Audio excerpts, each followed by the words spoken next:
Welcome back for part 3 of What If the Separatists Joined the Rebels. Thank you for your support on the first 2 parts of this What If. If you haven't seen either of those, or are not subscribed, the links will be in the description below. The Jedi instinctively summoned their lightsabers in anticipation of an attack, but soon deactivated them, as they were surprised to see Clone Trooper Rex and former Jedi Padawan Ahsoka Tano. The 2 traitors of Palpatine's Galactic Republic had miraculously survived Order 66 with the help of the Zabrak Maul, and had found themselves a Y-wing starfighter to re-enter the galaxy. Finding the communication code to Senator Bail Organa, the Senator had been delighted to have more experienced warriors in his rebel alliance, and had ensured their passage to his planet. Now Bail Organa introduced them as new recruits to the rebel alliance, and beckoned them into the palace. A small mission centre had taken the place of one of the many rooms, and they soon received reports from one of their rebel cells that the Empire had found out about their skirmish on Geonosis. Ahsoka and Rex were horrified at the subtle entrance of the Neimoidian Separatists, and the Togruta ignited her blade, but Organa ordered for her to relinquish her grip, as they were now working together. The leader of the Alliance laid out the schematics of the droid factory, and despite reinforcing the area, they could not stop the might of the Empire's Star Destroyers. Yoda dispatches the 2 new recruits to fly alone, whilst the others try to ensure Vader would not escape, along with the droid army.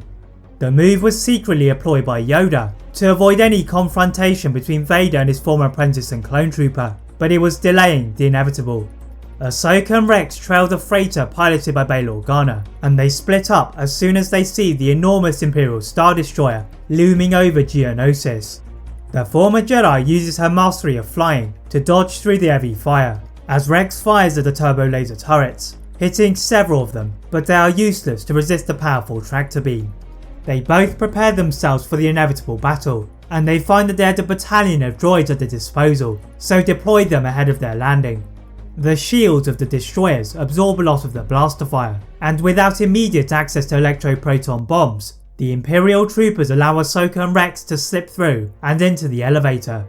The duo ascended to the bridge, and to the Togruta's disgust, Tarkin is standing at the head of the ship, barking out orders to the officers, despite the alarms ringing all over. As they are about to attack, they are blocked by a group of stormtroopers, led by one of Vader's Inquisitors, and they are forced to back away.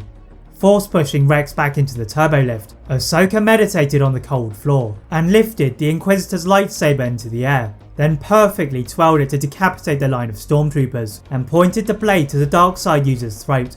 Slowly getting to his feet, he walks to the front of the ship, but before they could react, the Inquisitor depressurizes the cabin, sending himself out of the bridge and into space, but leaving the rebels struggling to hang on to the crumbling command center.